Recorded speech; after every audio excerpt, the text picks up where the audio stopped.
So if my girlfriend is upset because I ran over the cat, yes, okay, that was bad. That was my bad. I own that. Okay, kidding, that didn't happen. Okay, stop fucking reporting me. Okay, versus if I, nobody's gonna agree with me, I left my dirty laundry out or something like that. Like one of those is clearly worse than the other. Okay, and so one of those clearly has more justifiable feelings behind it than the other. Okay, and so we have to be able to admit that. Casual Exchanges podcast, where half the time I'm going to try to find and expand on posts and comments that I think have a gleam of productivity or insight on Reddit. But it's Reddit.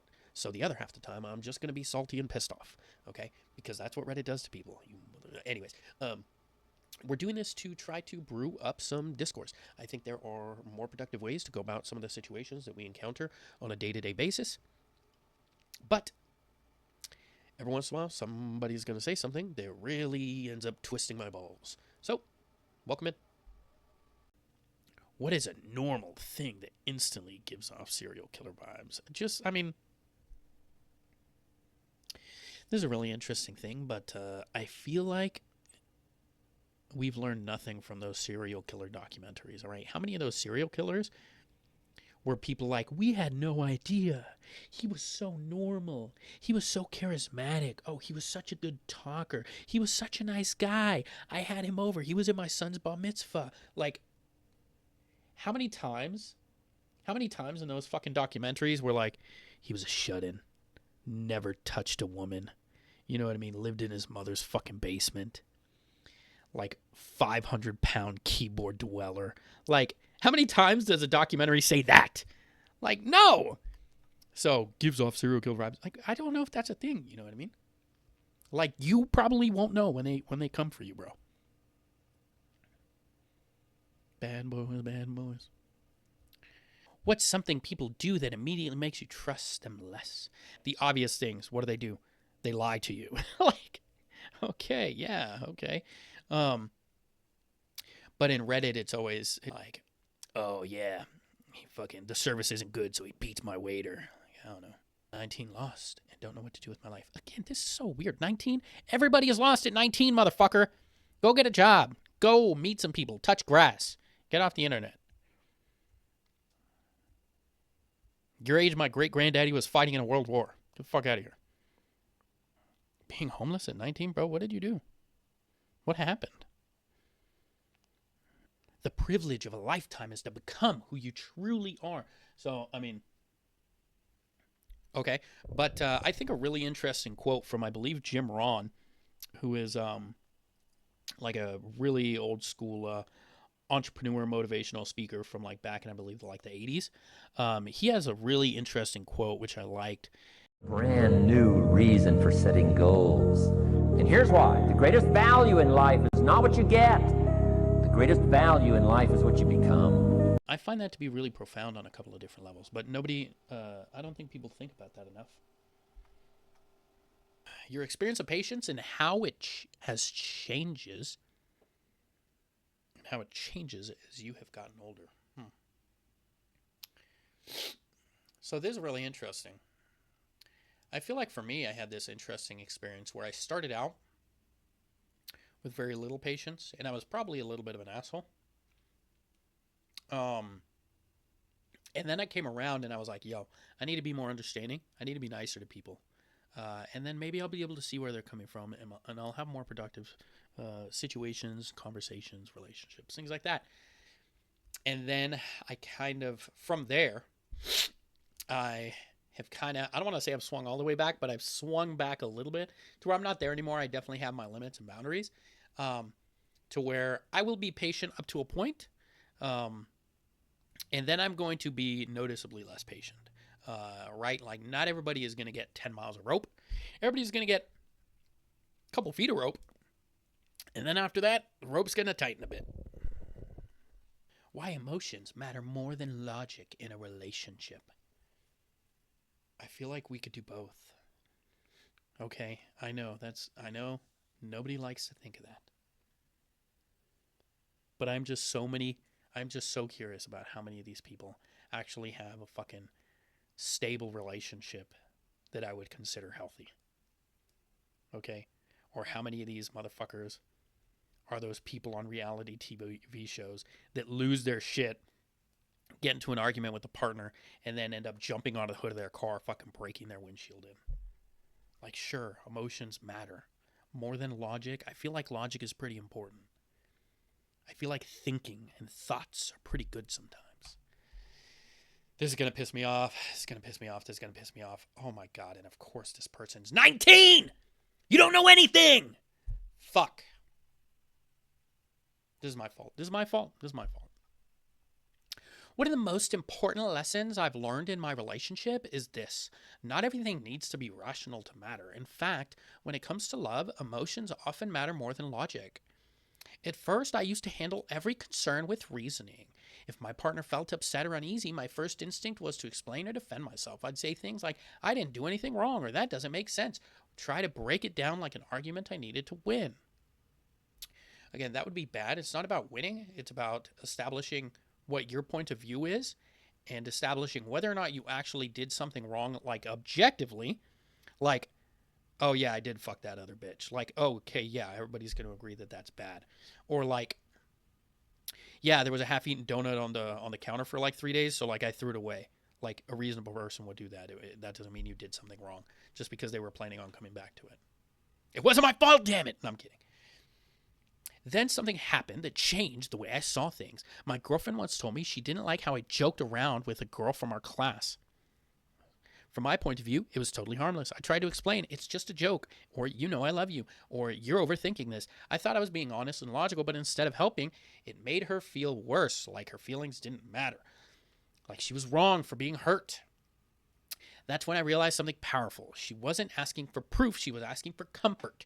She wanted to feel safe and valued, not debated. Logic can explain things, but only empathy can heal emotional wounds. Just keep going. It's okay. So the next time something similar happened, I responded differently. I said, I get it. If this makes you feel uncomfortable, I'll stop. Your peace matters more to me than any joke. Fuck you, bitch. Get a sense of humor. I'm totally kidding. And the way her expression softened in that moment, I could tell it meant the world to her. Relationships aren't about who's right. They're about making each other feel secure, heard, and loved. Logic has its place, but emotional safety is what makes love last. Have you ever had a moment where you realized emotions mattered more than logic? M19 in a relationship with my partner. F19 for 1 year. Okay. Fuck this guy. He's wrong about everything. I'm totally kidding. Okay. So this tail end, okay, is actually a little bit more insight than I would expect from somebody who is 19. That is a good realization that, like, hey, yes, sometimes your partner needs a little bit of empathy in certain situations, okay? Now, the caution that I would put towards that is that it cannot always be met with empathy, okay? Again, in the situation or in the example I gave earlier, where it's like that we can clearly distinguish when it is more or less reasonable for somebody to be upset, okay? So if my girlfriend is upset because I ran over the cat, yes, okay, that was bad. That was my bad. I own that. Okay, kidding, that didn't happen. Okay, stop fucking reporting me. Okay, versus if nobody's going to agree with me, I left my dirty laundry out or something like that. Like, one of those is clearly worse than the other. Okay? And so one of those clearly has more justifiable feelings behind it than the other. Okay? And so we have to be able to admit that. And I think this is an important thing for people to realize, what he's hitting on here. But I think it's also important that as a couple or a partnership, that you come to an agreement or an understanding that, like, hey, we need to have a system to where, on the one hand, yes, we can talk about emotional things, okay? And when things are kind of impacting us on an emotional level. But we also need to be able to have conversations about, like, hey, some of these things just don't fucking matter. Okay? I get it, you're upset that that person cut you off on the freeway. Okay, but like, I want to get to where we're going without dying. So if we could all just stay chilled, that'd be super cool. You know what I mean? I get it. People aren't going to agree with me on this, but I think there has to be room for both.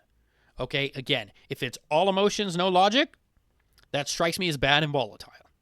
Okay, and yes, if it's all logic and no emotion, yeah, then we're probably just robots fucking in a USB-C cord. You know what I mean? But again, to say that emotions matter more than logic, I don't know if I would go that far. Like, to the extent that you guys love each other, I think it's pretty important that at times you recognize each other's emotion and humanity. Yes, absolutely. I think it's also important that at sometimes you be fucking reasonable human beings, okay? And what was the joke? What was the joke that offended her? Because maybe she just needs to get the fuck over it. I'm kidding. Nobody agrees with that. I'm kidding. Yeah. Oh, it's going to be interesting. It is an age thing because men in their 40s and 50s weren't raised with healthy role models for emotional availability. My husband is 49 and he's poor at this. And the women who I've spoken to about this, they're older than me because my husband is older than me, agree that men in previous generations weren't raised with the concept of emotional availability. It's true. All of our parents got the shit beat out of them. You know what I mean? By like alcoholic dads. So yeah, there wasn't a ton of like like nurturing, good, kind of emotional intelligence around there. You know what I mean? Like that got beat out of them all pretty quick. I think of it as Mr. Rogers hadn't existed yet, and the kids who really got to see Mr. Rogers' Neighborhood are millennials and younger. I guess I'm the only one. I don't know who the fuck Mr. Rogers is. I know about him because people talk about him, and like I think he wears like a goofy sweater or something. But that's all I know. I never watched that guy. Child psychology wasn't a thing for Gen X and older. So people treated kids as basically little adults and were expected to understand things they had no way of understanding. It's unfortunate. Yeah, this is kind of an interesting take. It's one we don't think about a lot. But again, I think we also have to be cognizant of the fact that the pendulum can swing too far to the other side, to where at one point all we valued, yes, was the logic of things, the problem solving, you know what I mean, the right way of doing things. And we should try to avoid swinging to the other side where it's like, oh, you know, everybody's emotions are valid. You know, you are a special little butterfly and you can do no wrong because you are a special little snowflake. Like, no, at the end of the day, I think both things are true. Okay. I think, yes, you are a human and you have the tools to be both an emotional being and a reasonable one. And you need to use those and you need to grow both tool sets. Again, I guess maybe just nobody fucking agrees with me. All these people, oh my God, she's so lucky. She's so lucky. She broke up with him like the next day. Okay, so let's not. Okay, this is barely a better love story than Twilight. Okay, let's just be honest about that. And that's all, folks. If you liked the video, don't forget to like, comment, subscribe. If you didn't like the video, don't forget to like, comment, subscribe. That way you can talk shit on my next video too, all right? Have fun. Let's try to do this again sometime.